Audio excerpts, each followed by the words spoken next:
de las experiencias de sufrimiento que más comúnmente nosotros enfrentamos, que se llama la depresión.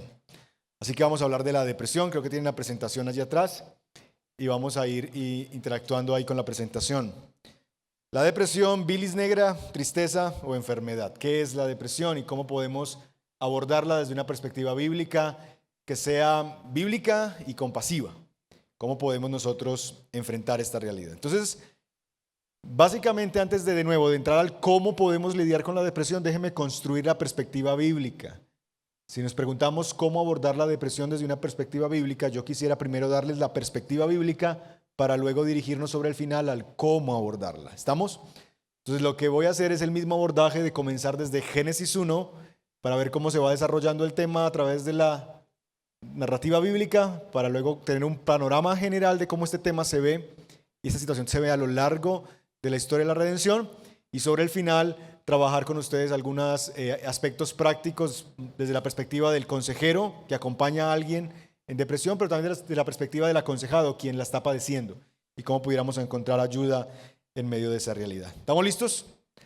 Recuerden no correr. Si usted no alcanza a tomar alguna nota, la presentación creo que la van a tener en un código QR al final, tanto la anterior como esta, para que usted pueda repasar en casa y demás, así que no se afane. Si usted, no me perdí, el pastor habla muy rápido, no se preocupe, usted va a recibir la presentación o tome un screenshot, pero de nuevo la van a recibir a través de un código QR que usted puede descargarla y va a poder tener acceso a ella, así que no se preocupe, preste la mayor atención posible, que a veces si tomamos notas nos distraemos muy fácilmente. ¿Estamos listos? Déjenme orar brevemente y comenzamos. Padre, gracias. Una vez más nos presentamos delante de ti. Gracias por la comidita que nos has dado, Señor, provecho de nuestros cuerpos. Tú nos alimentas, Señor, como a las aves del cielo, Señor, tú las alimentas, así también lo haces con nosotros fielmente y nos das alimentos para sostener nuestros cuerpos. Gracias por eso, por darnos, por los hermanos que nos invitaron, por poder invitar a otros, Señor, y poder compartir también aún comunidad. Gracias por eso. Rogamos tu asistencia en esta última sesión, danos las fuerzas que necesitamos, la atención necesaria para estar 100% presentes para ti, aprender, ser desafiados, animados. Yo desconozco, Señor, si mis hermanos, quizás algunos de ellos están batallando con depresión, pero si es así, te pido, Señor, que esta sesión les ayude, sea útil para ellos, para el bien de sus propias almas, pero también si quizás estamos siendo entrenados para ayudar a otros, que también podamos recibir herramientas que nos ayuden a acompañar a otros que padecen, sufren de esta, Señor, situación. Guíanos por tu Espíritu, nos encomendamos a ti. En el nombre de Jesús. Amén, amén. El Señor nos ayude. Muy bien, la creación y la depresión. ¿Cómo se relaciona la creación con la depresión? Bueno, en el principio, mis hermanos, Dios creó, como ya hemos visto, un mundo bueno en gran manera. Y en ese mundo Dios puso a un hombre y una mujer para que en su nombre y para su gloria fueran los regentes de ese mundo, los gobernadores de su mundo, y lo administraran para la gloria de Dios.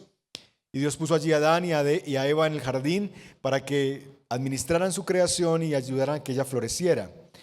¿Por qué necesitamos considerar la creación en este tema de la depresión? Porque creo que en la creación nosotros vamos a entender un concepto muy fundamental que va a definir la forma en la que nosotros nos acercamos a un asunto tan complejo como la depresión. Y es la realidad de qué es un ser humano. Y es en Génesis capítulo 1 y capítulo 2 donde entendemos esa realidad. ¿Qué es una persona? ¿Qué es un ser humano? Génesis capítulo 2, verso 7, vamos a leerlo rápidamente. Génesis 2.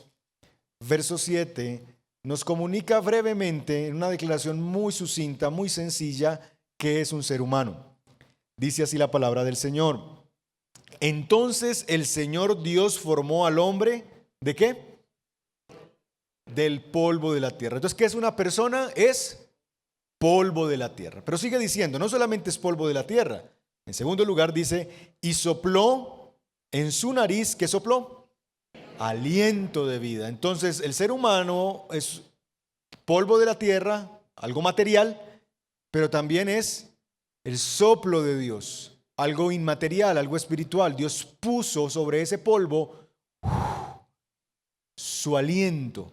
Entonces un ser humano es un cuerpo, una parte material, es también una parte inmaterial que llamamos alma, pero miren lo que llega a ser. Dice el verso sobre la parte final. Y fue el hombre un ser viviente. Así que, ¿qué es una persona? Bueno, una persona es un cuerpo.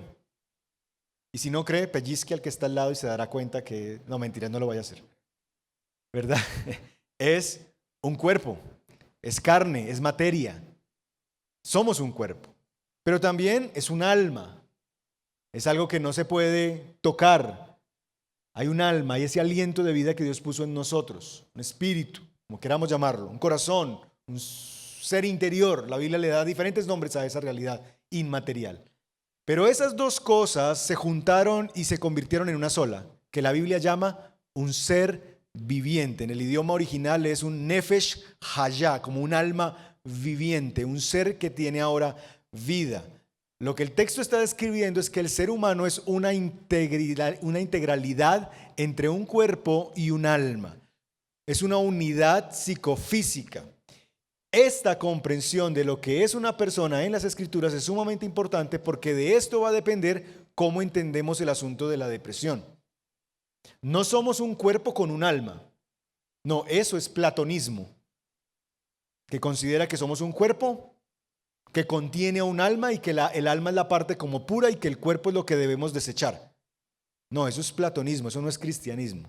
La Escritura nos dice que nosotros más bien somos dos sustancias, pero una sola persona. Es decir, que somos sumamente cohesionados como nuestro cuerpo y como nuestra alma en un solo ser. Y eso lo comprobamos en la experiencia diaria. Por ejemplo, hay cosas que suceden en nuestro cuerpo que afectan nuestra alma, ¿sí o no? Entonces, por ejemplo, si usted tiene un problema de diabetes, ¿alguien sufre de diabetes aquí? Ok, los que sufren de diabetes saben que eso se conecta muchas veces con su estado emocional. Si hay una baja de azúcar, no sé si aquí existió el Pharmaton, un remedio que era con Pharmaton y era así como, sin Pharmaton, ¿verdad?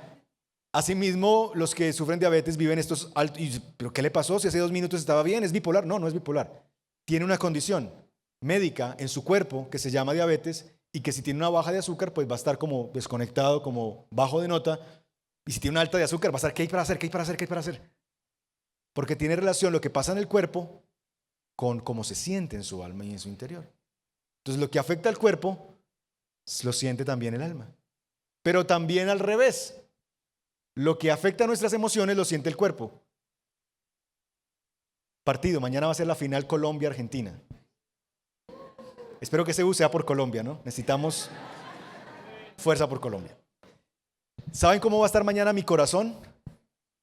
Palpitando fuerte. ¿Qué tiene que ver un partido de fútbol con que se me acelere el ritmo cardíaco?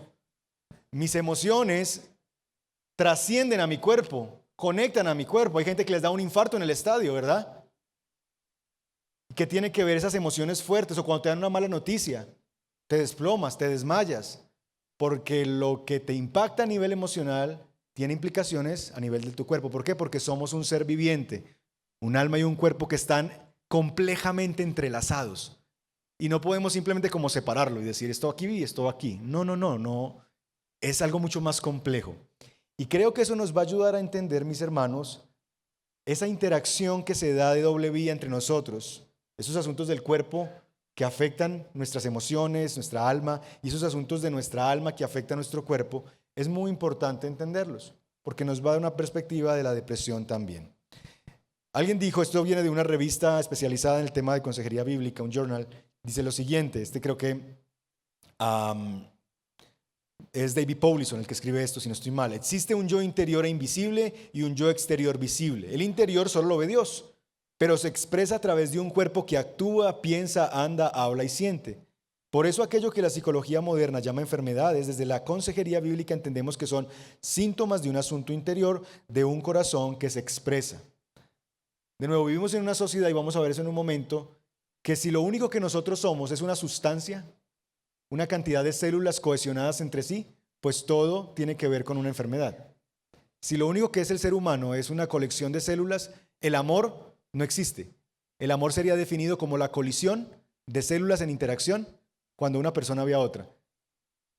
Y usted dice, no, pues eso sería una definición muy triste de lo que es el amor, ¿verdad?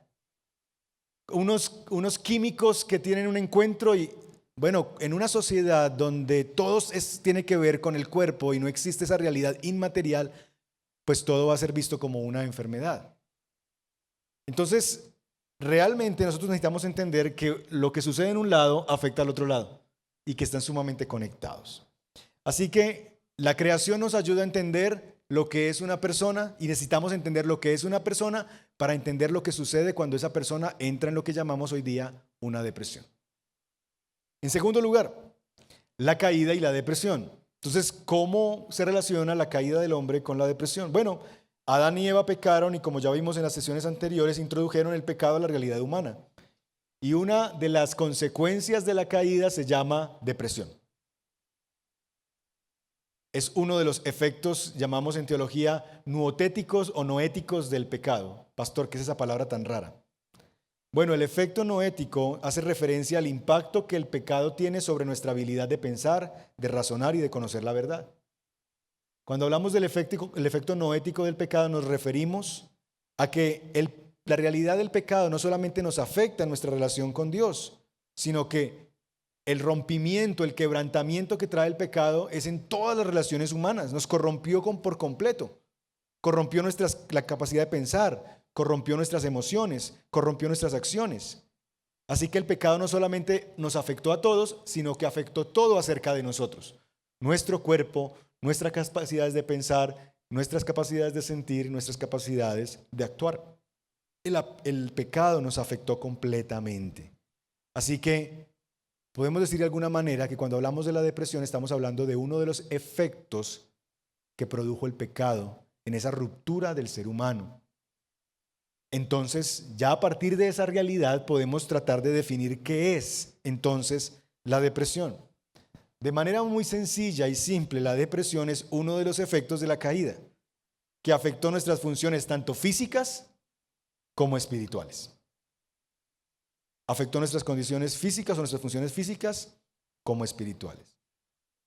Ahora, las personas en diferentes momentos se acercan de diferentes maneras a este asunto de la depresión.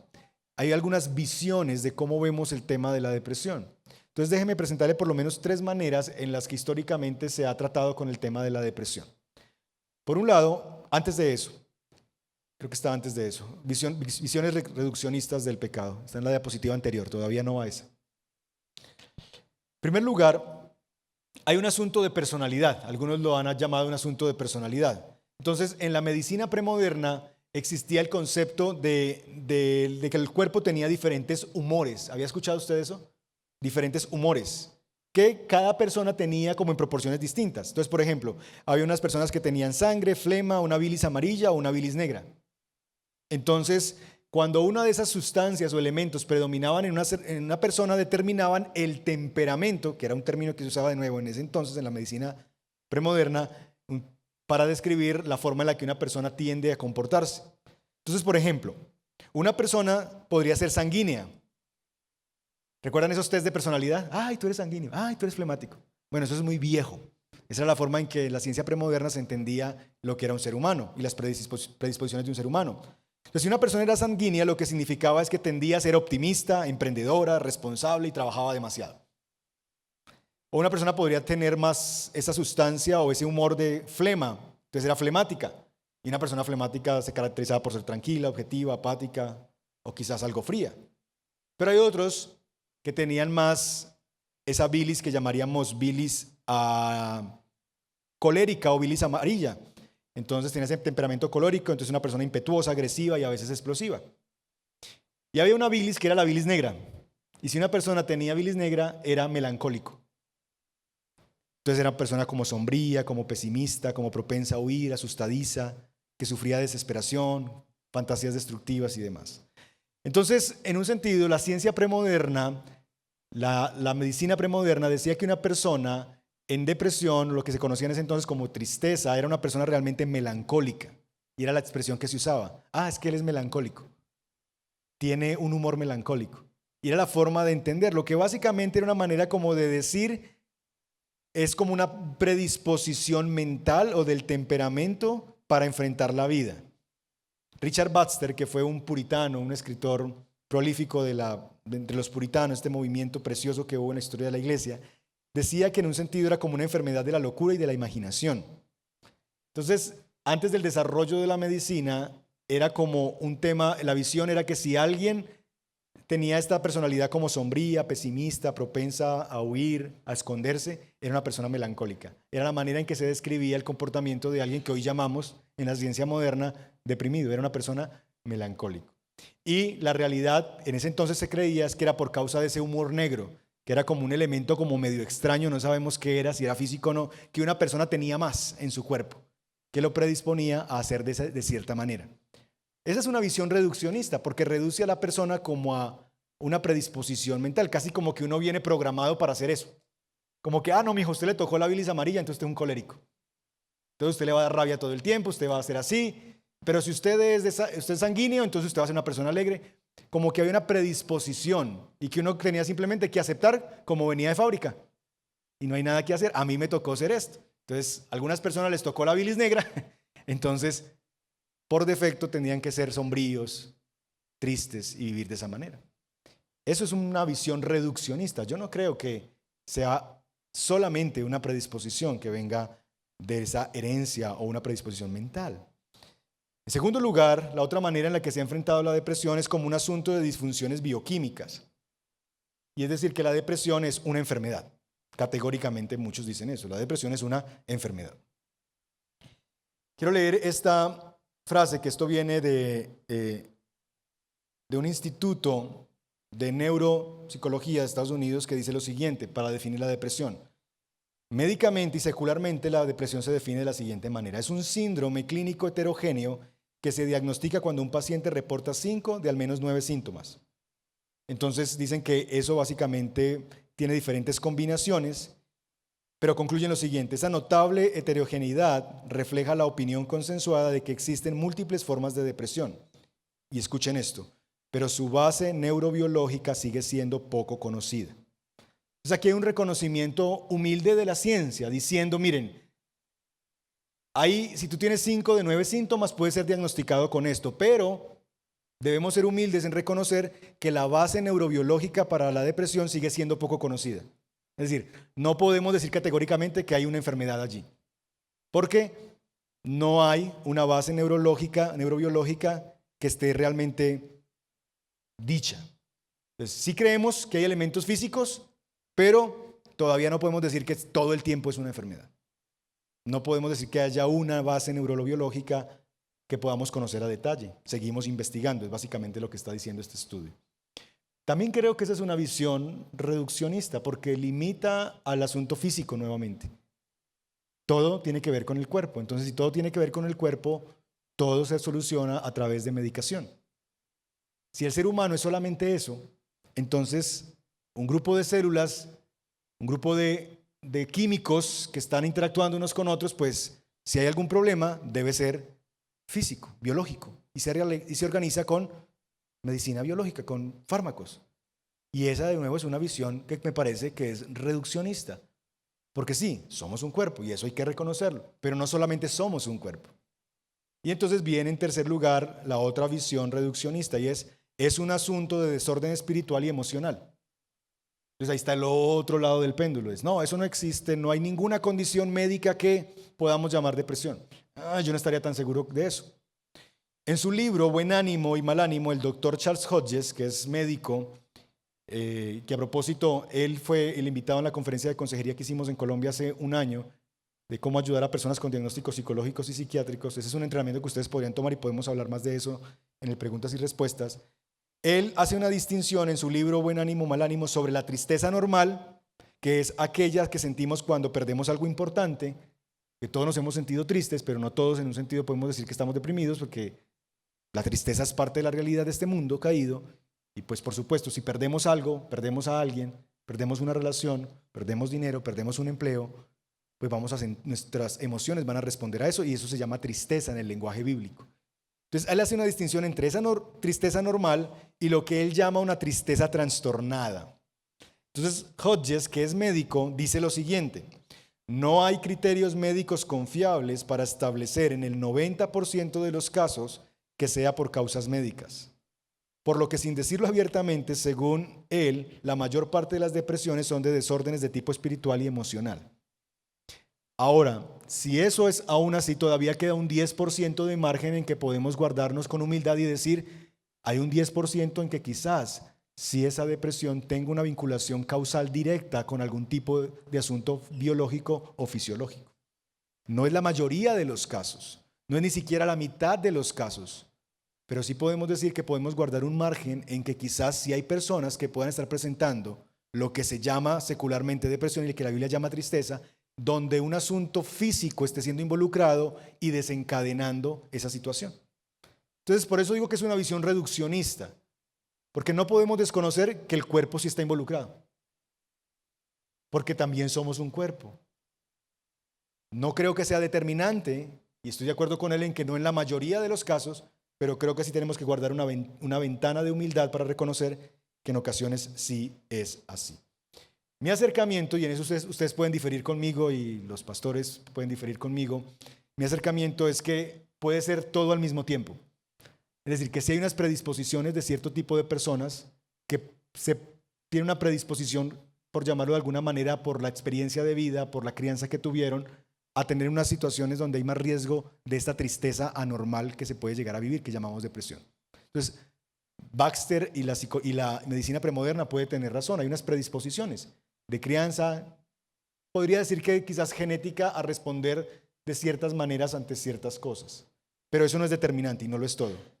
También creo que puede haber elementos físicos y fisiológicos involucrados, y también creo que hay elementos espirituales que están involucrados, así que los seres humanos somos más complejos de lo que pensamos. Entonces, lo que nosotros necesitamos hacer como consejeros bíblicos es ayudarle al aconsejado a diferenciar entre las causas y los efectos, para ayudar, sin importar el caso, a las personas a responder piadosamente a las circunstancias. Nosotros no somos médicos, así que nosotros no podemos formular medicina ni retirar medicina, pero sí podemos ayudar a una persona que fue a un médico y lo medicaron y acompañarlo en su proceso desde consejería bíblica, porque todavía esa persona es responsable de cómo responde a las circunstancias que está viviendo. Y todavía la palabra de Dios tiene algo para decirle a su situación. Y todavía la palabra de Dios es suficiente para ayudar a la persona en cómo responde a esa situación. Entonces todavía el consejero bíblico puede ayudar a las personas a responder piadosamente a las circunstancias. Viendo todos estos enfoques, consideremos cómo se da el proceso de la depresión. Ahí sí va el cuadrito siguiente. En la gráfica que ustedes van a ver en su pantalla es básicamente cómo funciona la depresión, ¿verdad? Entonces todo comienza con eventos externos, está ahí en su pantalla. Todo comienza con situaciones que pasan. La pérdida de un familiar, la recepción de una mala noticia, la ruptura de una relación emocional. Circunstancias externas, enfermedades, eventos traumáticos que ocurrieron en nuestra vida. Comienza así, hay un impacto, hay un evento externo que llega a nosotros. Ese evento externo luego pasa, número 2, y se filtra por unas creencias internas. ¿Qué son esas creencias internas? Es las interpretaciones que hacemos de esos eventos, de esas cosas que no podemos cambiar, y como dice Jesús en Mateo 15, las cosas que salen de nuestro corazón. Nosotros no podemos controlar lo que ocurre afuera de nosotros. Nadie puede controlar la muerte de un familiar, nadie puede controlar la ruptura de una relación, nadie puede controlar la enfermedad. No podemos controlar los eventos externos, pero esos eventos externos pasan por nuestra mente y nuestro corazón y nosotros los interpretamos. Nosotros los recibimos y los procesamos a través de las creencias internas que tenemos. Por eso es que dos personas pueden sufrir la misma situación y una responde de una manera y otra de otra muy distinta. ¿Por qué? Si los dos recibieron el mismo impacto, la misma noticia. Porque sus creencias internas filtraron ese evento externo de una manera diferente. Y entonces esas creencias internas pueden llevarnos a la depresión. Cuando las creencias internas no son correctas, cuando no creemos de Dios de la manera correcta, cuando realmente no tenemos una teología funcional correcta, entonces podemos llegar a caer en este ciclo llamado depresión, que se sigue alimentando de eventos externos que siguen pasando por creencias internas y es como un círculo vicioso en el que nos sumimos en una espiral descendente. Cada vez estamos peor, cada vez estamos peor, estamos peor. Así básicamente es como funciona este este asunto. ¿Qué observaciones podemos hacer de este gráfico?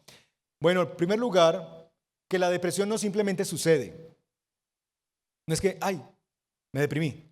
No, es algo a lo cual yo contribuyo, ya sea porque la causé a través de mis creencias internas que procesaron esta situación de manera inadecuada, o ya sea porque en medio de esa causa externa que yo no pude controlar, yo profundicé mi estado. Así que lo que deberíamos hacer como consejeros es entender que todavía la persona es responsable en cómo interpreta lo que le está pasando.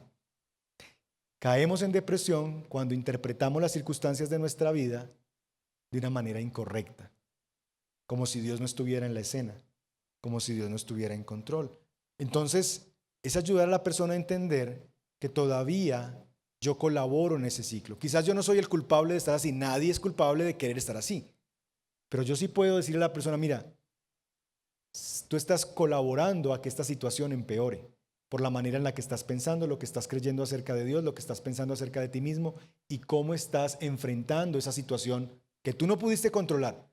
Pero lo que tú sí puedes controlar es cómo interpretas lo que te está pasando, cómo abordas lo que te está pasando. Y ahí sí puedes o profundizar tu estado o colaborar para salir de ahí. La persona deprimida poco puede trabajar en el punto 1, poco puede trabajar en las circunstancias externas, pero sí puede trabajar en el punto 2, es decir, en las creencias internas. Sí puede trabajar en cambiar su manera de pensar, en cómo interpreta el dolor y el sufrimiento que está viviendo. Así que eso es sumamente importante. Ahora vamos a ver otro gráfico que nos presenta los ciclos de la depresión.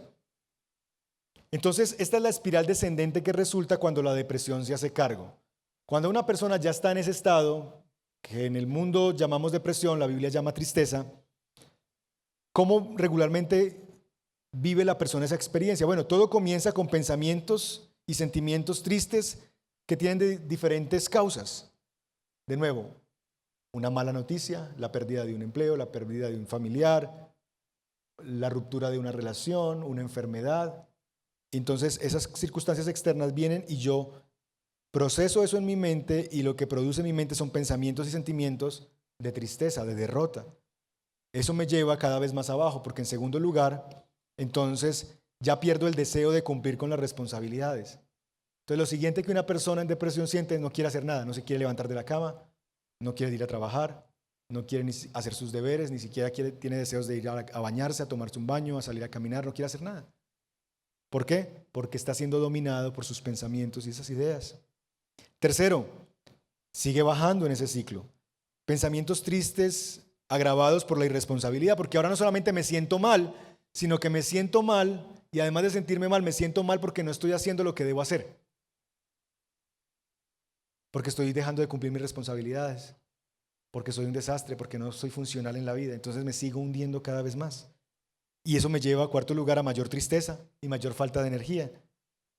Y entonces eso me lleva a un corazón y un cuerpo cancelado por la depresión. Ya la persona no quiere nada. Así más o menos es la espiral descendente de una persona que vive en depresión. Ahora, si ese es el espiral descendente, ¿cómo podemos sacar a la persona en una espiral ascendente? ¿Cuál es la ola que lo puede sacar de allí? Bueno, está el siguiente gráfico. Ahí está. Entonces, en esta espiral ascendente, cuando tomamos las decisiones correctas en respuestas a la depresión, entonces ya la persona quizás está en ese estado de pensamientos tristes, ¿verdad? Donde lo encontramos. Lo primero que tiene que hacer la persona es, por fe, decidir cumplir con sus responsabilidades sin importar cómo se siente. Entonces, lo primero que podemos es ayudar a la persona a decir, mira, te sientes así, pero tú no has sido llamado a obedecer a tus emociones. Tú has sido llamado a obedecer a Dios. Así que yo sé que te sientes así, sé que no es fácil para ti, pero vamos a salir, vamos a tomar un baño y vamos a hacer lo que Dios quiere que hagamos, porque no nos vamos a obedecer a nosotros mismos, no vamos a obedecer a nuestros deseos. Por fe vamos a obedecer a Dios, porque yo no he sido llamado a obedecer a las emociones, sino a Dios. Así que yo sé que no te es fácil, sé que te cuesta, pero vamos a creerle a Dios y vamos a hacer lo que Dios quiere que hagamos, aun si no queremos hacerlo. Esa es la obediencia, ¿no? De eso se trata, obedecer a Dios, que aunque yo no quiera, el rey manda. Y entonces, si Dios ha dicho, lo haremos. Y yo te voy a ayudar a que podamos hacerlo. Cuando la persona comienza a hacer sus deberes en contra de sus deseos, de sus emociones, en segundo lugar, se siente satisfecha y hay una sensación buena de saber que está haciendo lo que Dios quiere que haga. Entonces, a pesar de que todavía lidia con los sentimientos de tristeza, se siente mejor porque está logrando ser funcional y hacer lo que debe hacer. Y entonces como que el ánimo va creciendo. Eso lo lleva en tercer lugar a mayor energía y deseo de trabajar en los problemas y seguir al Señor. Y entonces eso lo lleva a seguir trabajando por la fe en los problemas y entonces buscando ser fiel en la fuerza de Dios para vivir en esa reunión, en esa realidad. Esto viene del libro de La medicina para el dolor, que es un libro de Fitzpatrick y Hendrickson.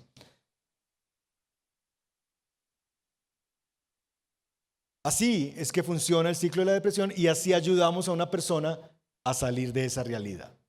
Entonces, lo que hemos hecho hasta aquí es describir que fuimos creados como seres perfectos.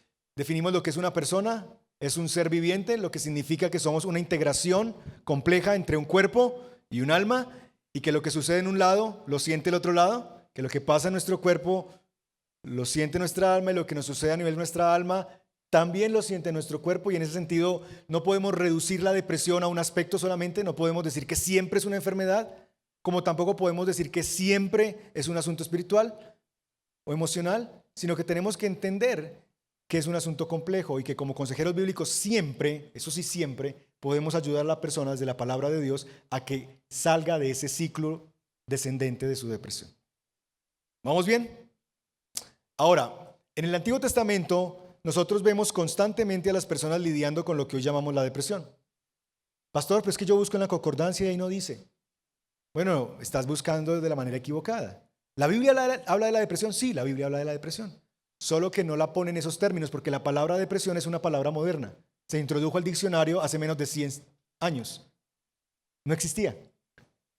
Entonces, pero la Biblia sí habla. Por eso es muy importante que cuando recibimos a alguien en consejería no nos quedemos con la etiqueta que la persona trae, sino que le digamos, ok, eso que tú llamas depresión o trastorno de no sé qué cosita, descríbeme a qué te refieres.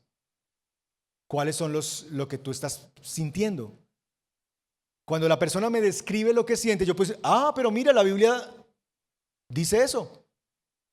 No, es que yo no quiero estar con nadie, yo estoy peleando con Dios, yo ya no quiero ni levantarme, yo ya me siento solo, me siento perdido, no quiero hacer nada más, me siento cansado, agobiado y no quiero ni siquiera hablar con Dios. Digo, oye, todo eso que tú me describes, ¿lo vivió el profeta Elías? Después de tener ese triunfo con Jezabel, y Acab se va a una montaña y le hace el berrinche a Dios. Mejor mátame, ya me quiero morir. Y Dios lidia con Elías en el monte. Entonces, cuando tú me describes lo que sientes, yo sí puedo ver que la Biblia sí tiene ejemplos de personas que vivieron esa situación.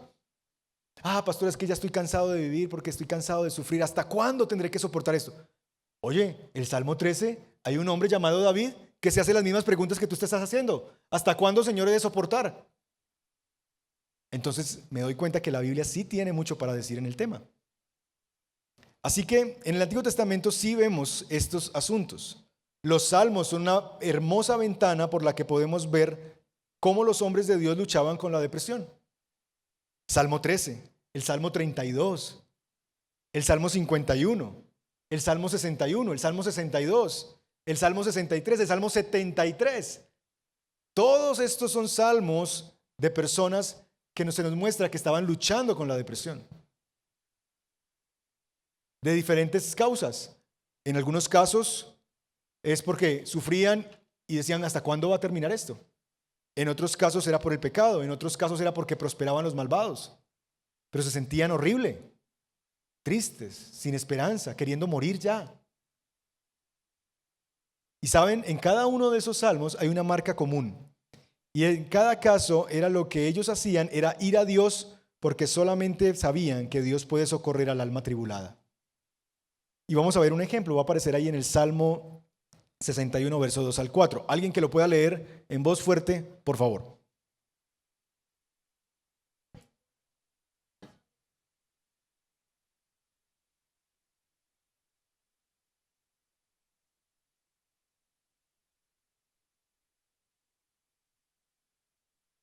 Wow. ¿No es esta la experiencia de una persona deprimida? Desde los confines de la tierra te invoco cuando mi corazón desmaya. ¿No es eso lo que reporta una persona que llega diciendo que tiene depresión? Que siente que su corazón ya no puede más, que desmaya. ¿Qué es lo que pide la persona que desmaya? Condúceme ¿a qué? A la roca que es más alta que yo. ¿Por qué? Porque la persona que está así siente que no tiene un piso, que todo es como líquido, que se está ahogando en sus propios pensamientos y no logra como asirse de algo. ¿Ha vivido usted esa experiencia de estar como en el mar o en una situación donde usted no llega a la orilla y no encuentra algo sólido sobre lo cual apoyarse y el desespero y la angustia que hay de no hacer pie? Entonces, así se siente una persona deprimida, se siente como ahogado en sus propios pensamientos, no encuentro algo sólido en lo cual agarrarme, me ahogo en mis propios pensamientos, en mis propias emociones. Por eso clama, ayúdame a hacer piso, condúceme a la roca que es más alta que yo necesito algo estable sobre lo cual pararme, porque tú has sido mi refugio para mí, torre fuerte frente al enemigo, y entonces pide habitar en un lugar. ¿Por qué? Porque la persona en depresión siente que está solo, que está abandonado, que no hay nadie que pueda ayudarlo y que no hay un lugar de refugio seguro para él o para ella. Y entonces pide que more yo en tu tienda para siempre y me abrigue bajo el refugio de tus alas. Hermanos, eso era la manera en la que en el Antiguo Testamento la gente trataba de lidiar con sus sentimientos, con su corazón que desfallecía, buscando una roca más alta que ellos, buscando el templo, el lugar de refugio. Allí había, recuerdan el Salmo, creo que es 84, que dice David que él desearía ser como los pajarillos que hacen su nido en la casa de Dios. ¿Cuánto desearía yo por hacer mi habitación allí? Bueno, así es que el hombre del Antiguo Testamento lidiaba con su corazón que desfallecía, anhelando la presencia de Dios. Oh, hermanos, ¿qué mayor alivio encontramos nosotros de este lado de la cruz? Saber que no vamos a una tienda a encontrar refugio, sino que por la obra de Cristo, la tienda ya vino a nosotros. Juan 1, y Él vino e hizo su tabernáculo en medio de nosotros. Habitó entre nosotros. La palabra exacta es se tabernaculizó entre nosotros. Dios envió su tabernáculo, su presencia, su Hijo se hizo carne. Así que no tenemos que ir ahora a un lugar a refugiarnos. El lugar vino a nosotros hace 2000 años. Dios se hizo hombre y habitó entre nosotros. Y ahora, mis hermanos, tenemos acceso a esa tienda 24 horas al día, los 7 días a la semana. ¡Qué maravilla tenemos nosotros en Cristo! Y se pone mejor, porque no solamente tenemos la noticia de que la tienda vino a nosotros, sino que la tienda somos nosotros. Porque por la fe, el Espíritu Santo, cuando tú viniste a Cristo, se vino a vivir aquí. Tú eres templo del Espíritu Santo. Así que tenemos no solamente al templo en un lugar y en una persona, sino que esa persona nos habita. Tenemos la morada de Dios por el Espíritu de Dios en nosotros. Y eso es una maravilla. Porque cuando estamos afligidos, podemos recurrir a Dios. Qué gran consuelo y esperanza nos trae el Evangelio, queridos hermanos. Porque Cristo vino a este mundo a revertir todos y cada uno de los efectos de la caída. ¿Recuerdan que la depresión es uno de los efectos de la caída? Bueno, Cristo vino a revertir esos efectos de la caída. Piénselo conmigo en la siguiente diapositiva. Mire la pantalla. Siguiente. No, a ver. No. Antes. No, antes. Ahí. Cristo vino a revertir los efectos de la caída. Piensen en las razones por las que una persona podría estar deprimida. Una persona puede llegar a estar deprimida por causa del pecado y la culpa. Una tristeza no resuelta, es que yo hice esto, yo me equivoqué, y se hunden esos pensamientos de nuevo. Eventos que ocurrieron, que por sus creencias internas interpreta mal. No tengo arreglo, Dios no me va a perdonar.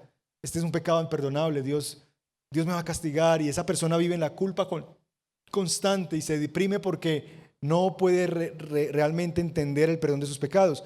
¿Qué le dice Dios a una persona que llega a depresión por causa del pecado y la culpa? Salmo 32. ¿Recuerdan la experiencia del Salmo 32? Hasta mientras callé mis huesos se estremecían y me sentía que envejecía yo mismo. Esa es la experiencia de alguien en tristeza profunda. Hasta que confesé mi pecado y le dije al Señor, Bueno, la buena noticia para esa persona que está en depresión por causa de su pecado y de su culpa es: Cristo perdona los pecados. Él vino a perdonar nuestros pecados. Y hay gracia suficiente derramada en esa cruz para alcanzar al pecador arrepentido. Quizás una persona pueda estar en depresión por circunstancias abrumadoras, como lo que el Salmo 42 nos muestra. Torrentes de aguas que sobrevienen, desiertos donde se tiene la necesidad de tomar agua, situaciones, circunstancias que abruman. Bueno, en Cristo nosotros sabemos que hay consuelo, porque no estamos solos. Cristo consuela. Cuando la depresión viene por causa de la injusticia, el Salmo 73 dice que Cristo gobierna. Y entonces en el Salmo 73 podemos llevar a la persona y decir: mira, ¿sabes qué? El salmista se sintió así. Entró en una profunda tristeza y depresión porque veía a los malos que prosperaban y les iba muy bien y a él cada vez peor. Y eso lo hundió en una tristeza cada vez más profunda. Pero dice el Salmo 73 que eso duró ¿hasta qué? Hasta que entré a los atrios del Señor y entendí el fin de ellos. Y entonces puedo recordar: Cristo es quien gobierna y finalmente los malvados serán juzgados. Entonces Cristo puede librarme de esa situación. Si hay decepciones relacionales, Cristo siempre está. Si aún la depresión tiene causas físicas, Cristo sana. Cristo envía médicos y Cristo nos dará un cuerpo glorificado al final en los últimos días. ¿Saben cuál fue la solución que Dios le dio a Elías para su depresión?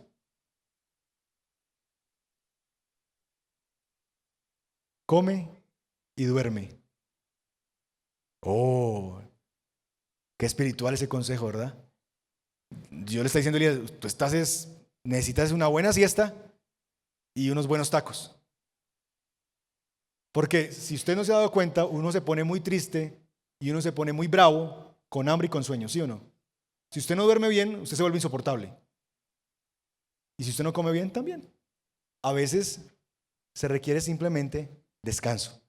Y cuando nos ponemos irritables o cuando nos ponemos así como bajoneados, es una señal de que necesitamos parar. Cuarto, eso es la obra de Cristo. Cristo es suficiente y Cristo vino a romper los efectos de esa realidad. Ya lo hemos visto en los diferentes casos. Cuarto, entonces en el punto 4 y 5 lo que vamos a hacer es ver algunos consejos desde la relación del consejero con la depresión. ¿Qué debemos hacer como consejeros frente a la persona que viene a nosotros buscando ayuda? Y sobre el final vamos a hablar sobre el aconsejado. ¿Qué debería recordar el aconsejado cuando está lidiando con la depresión? ¿Estamos listos? Entonces ya construimos la perspectiva bíblica. Ahora nos vamos a dirigir al cómo podemos lidiar con esto. Varios consejos. En primer lugar, para los consejeros, lo primero que tú debes hacer es escuchar compasivamente. Escucha compasivamente. En ocasiones la persona no va a querer hablar. ¿Cómo estás? Mal. ¿Qué tienes? Me siento triste.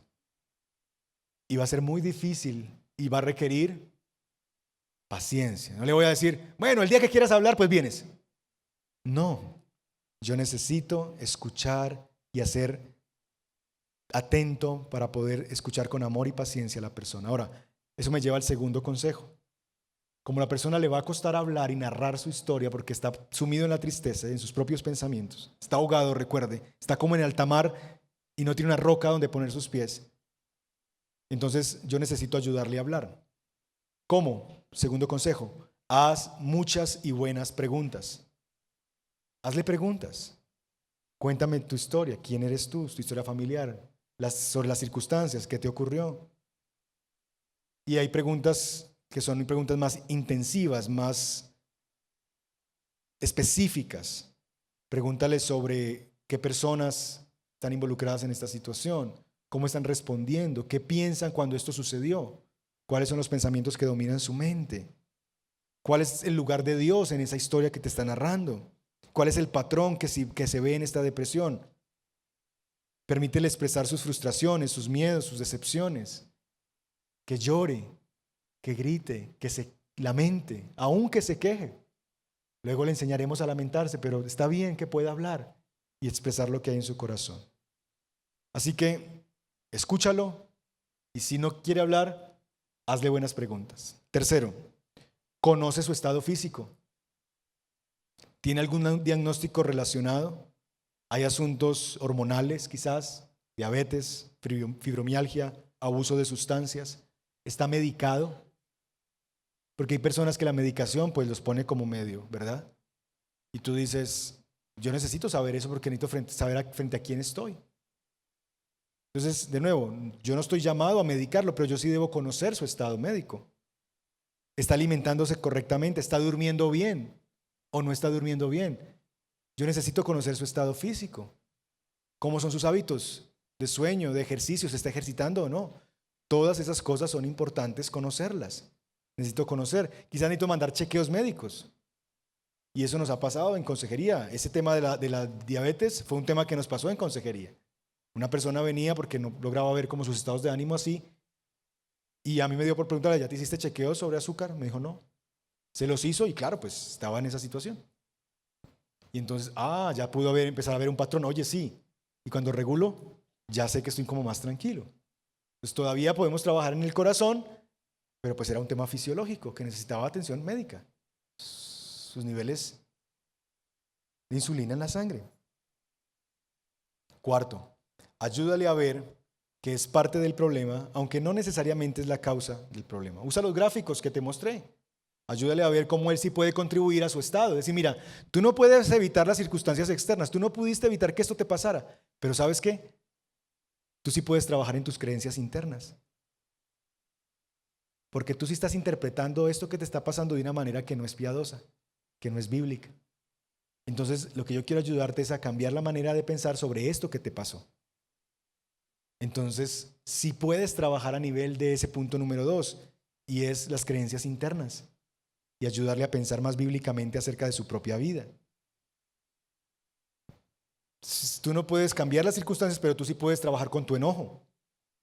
Tú no puedes cambiar tus circunstancias, pero tú sí eres responsable de cómo esas preocupaciones se adueñan de tus pensamientos y te pones ansioso. Porque dijo, creo que fue Calvino, Lutero, uno no puede evitar que los pájaros vuelen alrededor de la cabeza. Lo que sí puede evitar es que le hagan nido en ella. ¿Sí o no? Bueno, tú no puedes evitar que esos pensamientos negativos ronden tu cabeza. Van a venir, pero lo que tú sí puedes evitar y eres responsable es de darles entrada, cabida y acceso libre a todas las habitaciones de tu mente.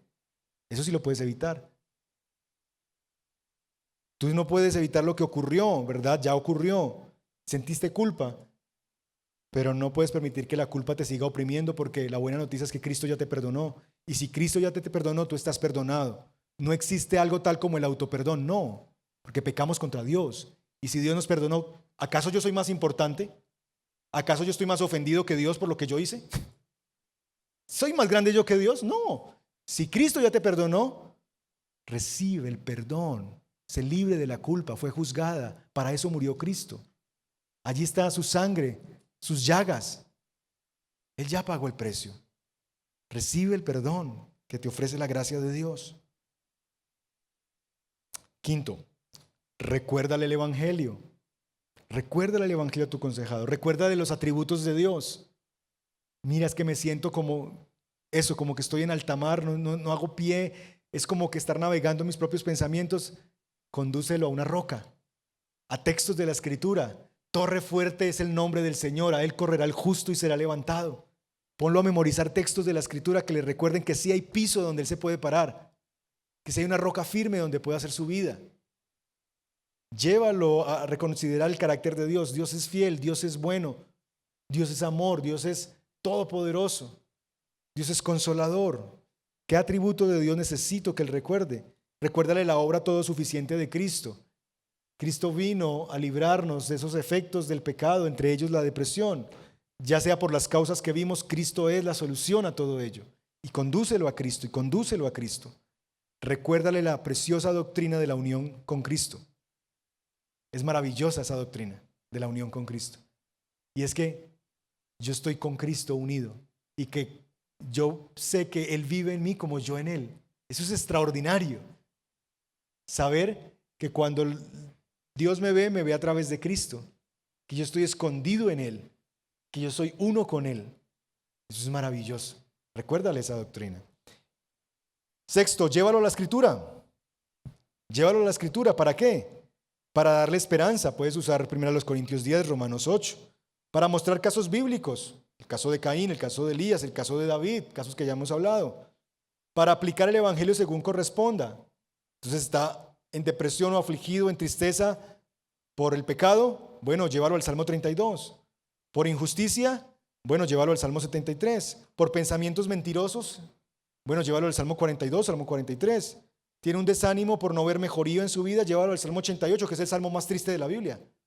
Pero llévalo allí para que se consuele al saber que no es una experiencia única que él está viviendo y que hay hombres de Dios que la padecieron.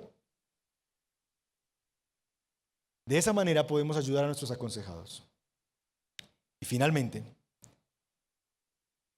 quizás yo no soy el consejero, yo soy el aconsejado, porque yo soy el que estoy batallando con esa tristeza ahora mismo.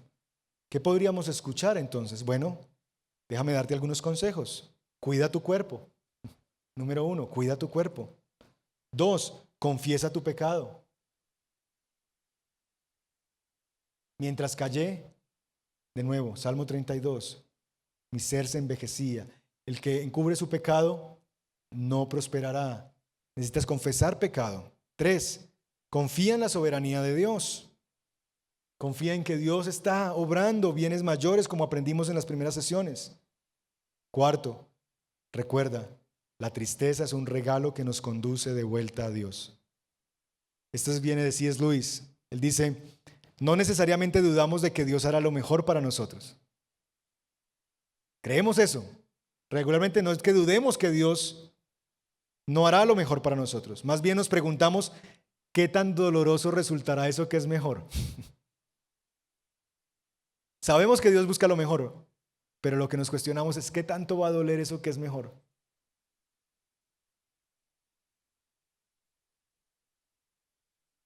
Quinto, mantente ocupado hasta donde la fuerza te lo permita.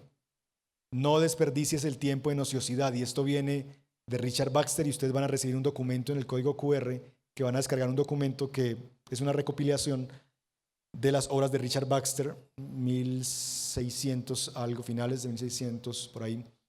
Y él básicamente trabaja sobre este tema de la depresión en directorios cristianos y él escribe sobre este tema y da algunos consejos y ahí ustedes los van a poder recibir. Pero este es uno de ellos, mantente ocupado hasta donde la fuerza te lo permita. No desperdicies tu tiempo en ociosidad. Cuando usted está desocupado, invita al diablo a venir a molestarlo, dice Baxter. Cuando usted está desocupado, invita al diablo a venir a molestarlo. Así que no te quedes tirado en la cama, esfuérzate. Dile a tu alma, te vas a levantar y vas a hacer esto que necesitas hacer. Te vas a bañar, vas a desayunar y vas a salir a caminar. Por ejemplo. Siguiente, determina pasar la mayor parte del tiempo agradeciendo y alabando a Dios. Ay, pero es que no me nace. Impóntelo. Háblale a tu alma. Martin Lloyd Jones dijo, no deberíamos permitir que el alma nos hable, sino nosotros hablarle al alma la verdad de Dios. No, alma mía. ¿Por qué te abates, oh alma mía? Y te turbas dentro de mí. ¿Quién le dijo eso al salmista? Él mismo. Él mismo se está hablando a sí mismo. No estaba loco. Ese es un ejercicio que necesitamos hacer, porque a veces nadie va a venir a hablarnos. Nosotros necesitamos hablarle a nuestra alma y decir, alma mía, te vas a callar y vas a escuchar lo que Dios dice. Bendice, alma mía, al Señor, y no se olvide de ninguno de sus beneficios. Él es el que perdona tus pecados, es el que rescata del hoyo tu vida, Él es el que te llena de favor y misericordia. Y empezar a hablarle a nuestra alma la verdad de Dios. Y si no nos nace, igual lo hacemos. Confía en un buen médico, en un fiel amigo y en un sabio consejero. Confía en un buen médico, en un fiel amigo y en un sabio consejero. De nuevo, todos necesitamos caminar eso con alguien más. Y necesitamos a veces un buen médico que nos ayude, que nos acompañe en el proceso, que nos estén viendo, un fiel amigo y un consejero sabio que nos lleve de vuelta a Dios todo el tiempo. Necesitamos eso, mis hermanos. Ahora, ¿y qué si mi depresión es por una causa clínica? Si realmente yo hago parte de ese 10% chiquitico que sí tiene una depresión por motivos fisiológicos. ¿Qué de mí? Bueno, debes recordar que aun cuando mis emociones son por estados físicos, el Evangelio provee esperanza de que no soy menos amado o rechazado por cómo me siento. Es verdad que soy amado, aunque no lo sienta. Y debes recordarte eso. Aunque tú no sientas, tú eres profundamente amado por Dios. Soy amado, aunque no lo sienta. Y llegará el día en que mi cuerpo le dirá a mi alma la verdad. Y hasta que ese día llegue, seguiremos diciendo, ven, Señor Jesús.